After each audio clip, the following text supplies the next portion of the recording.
Quelle semaine pour le Barça! Du drame, des blessures, de la politique, du respect entre rivaux et une nouvelle rumeur de transfert. Décomposons les plus grandes histoires que chaque culère.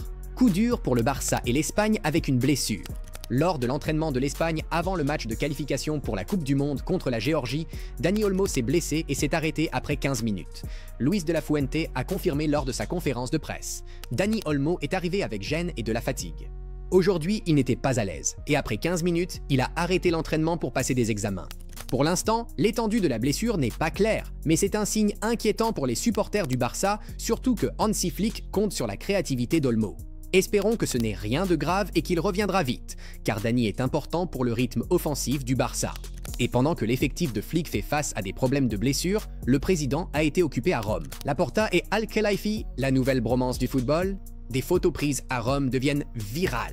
Joan Laporta et Nasser Al-Khelaifi, oui, le président du PSG, ont été aperçus ensemble sur des trottinettes électriques en route pour le dîner de l'ESA. Les deux présidents affichaient de larges sourires alors que le Barça faisait un pas en avant en réintégrant l'association européenne des clubs.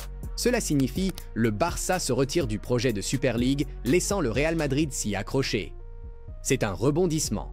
Laporta et Al-Khelaifi étaient opposés dans la lutte de pouvoir du football, mais aujourd'hui, ils semblent proches. Pour le Barça, cette décision vise avant tout à reconstruire des relations et à retrouver de l'influence dans la politique du football européen. Mais pour les supporters, c'est aussi incroyable de voir Laporta et Nasser parcourir Rome ensemble comme de vieux amis.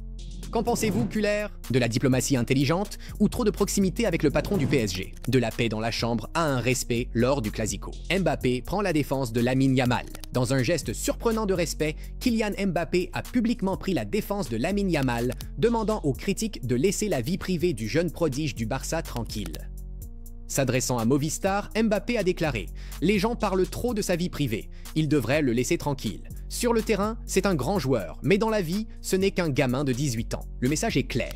Et c'est peut-être un tacle à ceux qui se sont trop intéressés à la relation de Yamal avec Nicky Nicole.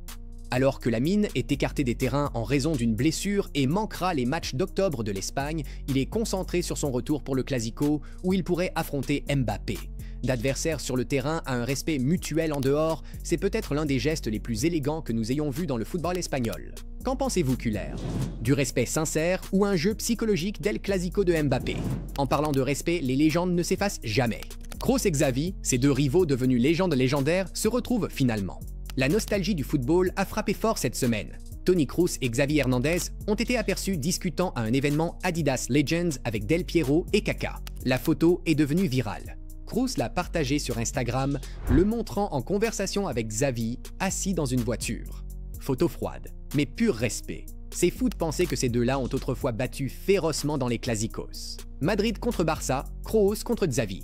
Deux milieux généraux qui ont défini une époque. Aujourd'hui, des années plus tard, il n'y a que de l'admiration entre eux, des duels de passes au Bernabéu au large sourire lors d'un shooting Adidas. Le monde du football adore voir ça. Qui a été le meilleur passeur dans leur jeu indiscret, Xavi ou Kroos? Laissez tomber votre choix. Et enfin, dernière nouvelle, le Barça a des vues sur un autre jeune talent venu de France. Selon le Diario Sport, Barcelone suit de près Tilal Tiaté, un prodige défensif de 18 ans de Nantes, un défenseur central gaucher qui fait déjà sensation en Ligue 1. Le gamin a été une vraie muraille pour Nantes toute la saison, calme balle au pied, solide dans les duels. Et avec cela, ce pied gauche naturel qui manque au Barça depuis le départ d'Inigo Martinez.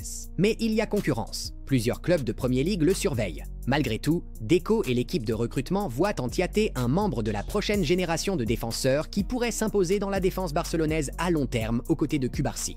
D'autres noms sur la liste du Barça incluent Nico Schlotterbeck et Gonzalo Inacio, tous deux gauchers que Flick souhaite pour la reconstruction estivale. Blessures, alliances, respect mutuel et mouvement sur le marché des transferts. Le Barça ne dort jamais. Quelle histoire vous a le plus marqué cette semaine, Culler? Partagez vos avis, aimez, commentez, abonnez-vous et téléchargez l'application Barcelona Live pour plus d'histoires sur le Barça. Au revoir.